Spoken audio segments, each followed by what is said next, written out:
Let me tell you something. I hate going home the day that I requested to be off. If I requested to be off Thursday, that means I have to be home Wednesday at 11 p.m. I don't need to be off Thursday at 10 or 11 p.m. Otherwise, I wouldn't requested Thursday. If I requested to be off Thursday, it doesn't mean I need to be out here working Thursday. Does that make sense? I hate working on the day that I requested. Is a reason why I put that date. But for some reason, it seems like truck companies feel like when truck drivers decide to go home, it's kind of like a level of hate. It's a feeling of they don't really want to give us our home time. I don't know what it is. Am I the one just assuming weird stuff? What is actually going on? You know what? Let me turn this truck off. Let me turn the truck off and we're gonna talk.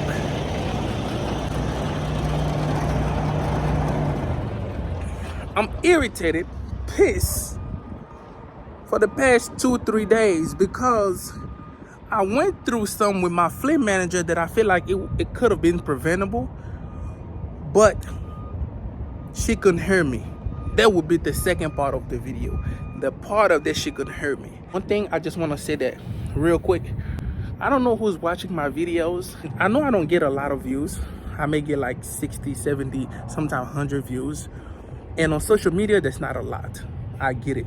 In the real world that we live in, imagine if you make a video and 100 people actually doing or do exactly what you say. So imagine you got 100 people watching your videos, right? And you say to all these 100 people to come and apply for this company, and they all go out there and apply. It's a lot of people in the real world. But on social media, 100 views is not a lot. So I had to be careful on how I'm recording and what I say in my videos, because the real world is a lot if all these people decided to do the things I'm saying in my videos. Does that make sense?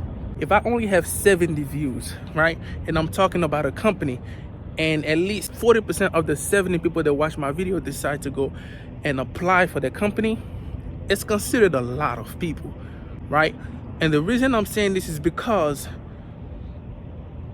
when I got hired with that company, it was only few drivers, few team drivers. And after I make a few videos about the company, it's like 30 of us now, right? I'm not sure if that's my video that did that. I don't know. I don't have no data to prove it, but I just have to be careful. Now let's come back to our conversation. When I asked to be off, if I asked to be off Wednesday or Thursday, I need to be off Thursday, not Thursday night or Thursday afternoon like what I'm doing right now. It's Wednesday. I wanted to be off today morning, and now it's 5 p.m. going to 6, and I'm still not home. That's not cool. That's not fair. Anybody else that work in trucking company, you guys go home every night, and you guys off on the weekend. We don't have that luxury. So when we say we want to be off, when a truck driver say he wants to be off for 3-4 days, it means everything to him. He got so much to get it done in those 4 days. For some reason, I have the feeling of when we ask for home time, fleet managers just hate it. They're just like, it's like they just don't care. I remember when I used to be with my fleet manager used to tell me that if you watch my videos, Zach, salute. But he used to tell me, hey, look, when you put a home time, you want to be off Thursday, don't put Thursday. Just in case something happens. So he always told me, look, if you want to be off Thursday, put that you want to be off Wednesday, right? Just do it that way. So I know for sure that I won't mess with your time off. I respect that. And I'm going to tell you this, right? I'm going to tell you that straight up. Look, if you're a fleet manager, you cannot communicate with your drivers effectively, you are a failure. you a failure. You shouldn't be working that position, because to my knowledge, to my understanding, communication is key. Communication is key as a fleet manager to your drivers.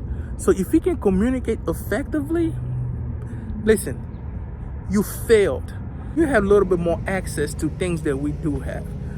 So you need to act accordingly. You need to talk to us about the access that you do have, right? About certain load that we're picking up, about certain, area that we're going to, So it's good for you and best for you to communicate with us effectively.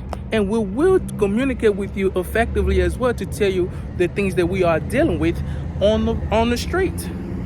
But communication is everything. We need to communicate, especially if you're dealing with a driver like me. I need to talk to you all the time. I want to create a bond. I want to create a relationship, a working relationship. Sometimes before you go to a delivery, you need to know a little bit more about what you're getting yourself into.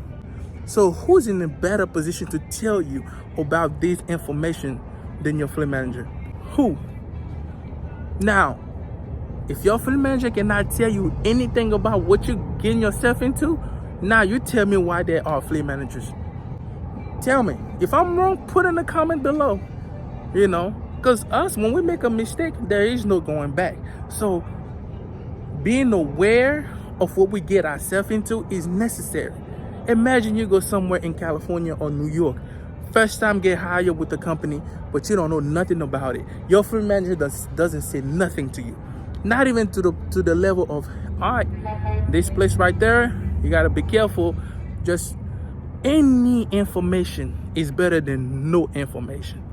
I'm going to end right there because my ride got here. Without further ado, I see you on the next one. I'm out. Peace.